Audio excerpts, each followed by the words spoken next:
Hey guys, what's going on? James here, and in this video today, we're going to be reviewing the insane win that the Tampa Bay Buccaneers had 38-31 in week number 12 against the Indianapolis Colts. If you guys are new here, go ahead and subscribe, hit the like button if you do enjoy these types of videos, and leave your thoughts about this game down in the comment section below. What a freaking game it was. This was, by definition, an absolute roller coaster of a game. We had some really low lows, and we ended with some really high highs. So it was absolutely phenomenal to see. The Buccaneers were down 24-14 at the end of the first half. They came back, outscored the Colts 24-7 in the second half, and ended up getting the win. There is so much to talk about, but let's just go down through the list and talk about just all this stuff in order of the players, right? First guy, the captain, Tom Brady. 25 of 34, 226 yards, 1 touchdown, 1 interception, sacked twice. You know, Tom Brady struggled, I think, in the first quarter of this game. He looked off. He had a lot of missed throws. It just did not look good for Tom Brady. After that, you started to see him more and more get acclimated to the game, warm up to the environment that he was in, and he was playing better and better as time went on. Of course, in the final drive of the game, it was a tie ball game. The Colts gave Tom Brady too much time. He was able to make a couple of clutch throws, rely on some of his running game as well. We'll get to them in a moment. And ultimately, I feel like Tom Brady made enough throws in this game to, help the Tampa Bay Buccaneers win this game. I don't think he played great. I don't think he played terrible. He played somewhere in the middle. But he did make the couple of really important throws that he needed to make when it counted most. And, credit to the Colts defense. They had a great game plan. Much like the Washington football team a couple of weeks ago, the Colts did a really, really good job of preventing a lot of medium to deep passes from this Buccaneers offense. But thankfully the Buccaneers were able to score by other means. And let's talk about those other means. Leonard Fournette. Holy crap. He's the game MVP. Of course he is. 17 carries, 100 rushing yards on the dot, 3 rushing touchdowns. Had a rushing touchdown at the end of the game to seal the deal. I believe it was a 28-yard touchdown.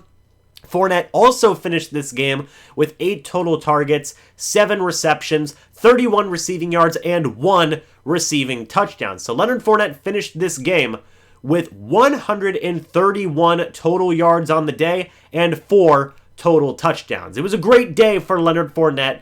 Honestly, maybe the best game of his entire time as a Tampa Bay Buccaneer so far up to this point. His 4 total touchdowns are the most in his career. So, yeah, it was a phenomenal game by Fournette today. But you cannot forget about Ronald Jones. Ronald Jones in this game had 7 carries, 37 yards, and a touchdown in his own right. So today, the Buccaneers running backs combined, just in terms of rushing, 24 carries, 137 rushing yards, and 4 rushing touchdowns. You add on Leonard Fournette's 31 receiving yards and a touchdown in there as well. And this was a game that was offensively in control of the Buccaneers running backs. Leonard Fournette and Ronald Jones stepped up to the case today, and I'm very happy that they were able to do so. They did a phenomenal job. Going to the receiving game, guys, the only thing worth of note here was Rob Gronkowski. 7 catches, 123 yards on 10 total targets. It was a Gronkowski type of day. The next leading receiver was Leonard Fournette with 31 receiving yards. Again, credit to the Colts defense. They did a phenomenal job of containing the Buccaneers wide receivers. Chris Godwin, 5 targets, 4 catches, 24 receiving yards. Mike Evans, 5 targets, 3 catches, 16 receiving yards. The Colts defense did a really, really good job in containing the Buccaneers wide receivers. Thankfully, the Buccaneers running backs and Rob Gronkowski and, Cameron Brate had a couple of really clutch catches in there as well. The running backs and the tight ends were able to step up in a huge, huge way today, and it was a great, great thing to see. Now we can go to the defensive side of the football here, folks, and man, there was some playmakers. Shaq Barrett today, 8 total tackles, 2 sacks, 1 tackle for loss, 2 quarterback hits, a forced fumble, a recovered fumble. He recovered the own fumble that he forced. It was a great job today for Shaq Barrett. One of his better games in recent memory. In fact, probably his best game in recent memory, probably since the Super Bowl. Shaq Barrett did a really good job. He looked like that pass rusher that you pay $17 million to. It was a great thing to see. Lavonte David had a really, really good game today as well. 7 total tackles, 1 pass deflection. He did have a recovered fumble that was forced by Mike Edwards. Again, Lavonte David was great. He had a very clutch pass breakup towards the end of the game against Jack Doyle that almost resulted in an interception. Lavonte David did Lavonte David things today.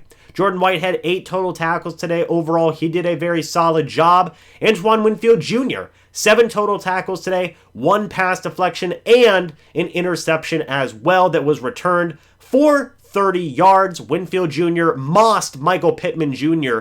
on the interception. It was a junior going up against a junior. Antoine Winfield Jr. got the better of them in that one. Great interception, was a really, really solid play. AWJ continues to impress. Pierre Desir, I'm going to give him credit. I know he got targeted a lot in this game. 6 total tackles on the day, 1 pass deflection, and he did get the game-sealing interception, which I will give him credit for. Good job to Pierre Desir for closing out the game. After that, guys, you have, basically some guys who just made some hit plays here or there. Sean Murphy-Bunting finished this game with 5 total tackles, 2 passes defended. Mike Edwards, really good game in limited capacity, 3 total tackles, 2 passes defended, and that forced fumble as well. It's a darn shame that Mike Edwards can't play more, because this guy should be a starter on this defense. But Jordan Whitehead plays really good. Antoine Winfield Jr. plays really good. They've been playing Mike Edwards more as a slot cornerback over Ross Cockrell, which I support. But what do you do whenever all the cornerbacks come back healthy? That's going to be a legitimate question. But right now, I believe Mike Edwards deserves more playing time. I think he's earned it, because every time that dude's out there, it seems like he is forcing takeaways. Either by getting interceptions or forcing fumbles for his teammates to recover. Hashtag play Mike Edwards more. But, yeah, guys, and Ndamukong Suh had a sack. He had a tackle for loss. He had a quarterback hit. That was pretty good. That was all 3 of the Tampa Bay Buccaneers sacks on the day. 2 for Shaq Barrett, 1 for Ndamukong Suh. 8 quarterback hits today, 2 by Shaq Barrett, 1 by Ndamukong Suh, 1 by Anthony Nelson, 1 by Pat O'Connor, and 1 by Joe Tryon. In terms of pass deflections, they had 8 today. Lavonte David had 1. Antoine Winfield Jr. had 1. Pierre Desir had 1. Mike Edwards had 2. Sean Murphy-Bunting had 2. And Ross Cockrell had 1, which was also a very important pass deflection there as well. Finally, guys, hey, Ryan Suckup made all of his kicks today, all 5 extra points and his field goal. Bradley Pinion did struggle a decent amount in this game today, but that's fine. I think he will recover. One thing I do want to say is I'm still advocating for Joe Tryon and Anthony Nelson to get playing time over JPP. He was very quiet, JPP was, in this game today. You saw Anthony Nelson come in. He helped get pressure on Carson Wentz. You saw Joe Tryon in there a decent amount, but I feel like not enough in this game. He was still able to help get pressure on Carson Wentz. So, hashtag play Joe Tryon and Anthony Nelson more, along with hashtag play Mike Edwards more. Because JPP, he's playing hurt. He seems hampered by his injury. It's unfortunate. But you have those young pass rushers who are able to make some really good plays. Play them more, in my opinion. But, yeah, guys, this was one of those really, really good regular season games where you see 2 playoff teams going head-to-head up against each other. I said that this was going to be a good game. I was off on the final score by 3 points. I said it was going to be 35-31, I believe was my final score. It was 38-31. So I was so close, or maybe I said it was 34-31. I was very close was the point. These 2 teams went toe-to-toe, battled out. The Bucs finally won again on the road. Maybe they finally get that monkey off their back and are able to start producing more on the road again. We'll see what happens, but the next matchup the Tampa Bay Buccaneers have is going to be against the Atlanta Falcons, and I am pumped for that. I know a lot of you guys are as well. But what do you guys think? Let me know your thoughts about this game down in the comment section below. I guess I do want to say as well, so, just on some more negative notes on injury news, Vita Vea was dinged up, Aaron Stinney was dinged up, Devin White was dinged up, Jamel Dean was hurt, those 4 players. So whenever we do have more updates on those injuries, I'll be making videos talking about it. So stay tuned for that. But anyway, guys, thank you so much for watching this video. Again, leave your thoughts about this game down in the comment section down below. I would love to hear it. And yeah, thank you guys so much for watching. Hope y'all enjoyed. I will see you all in the next video or the next live stream. But until then, and as always, guys, goodbye for now. Bucs win, and go Bucs.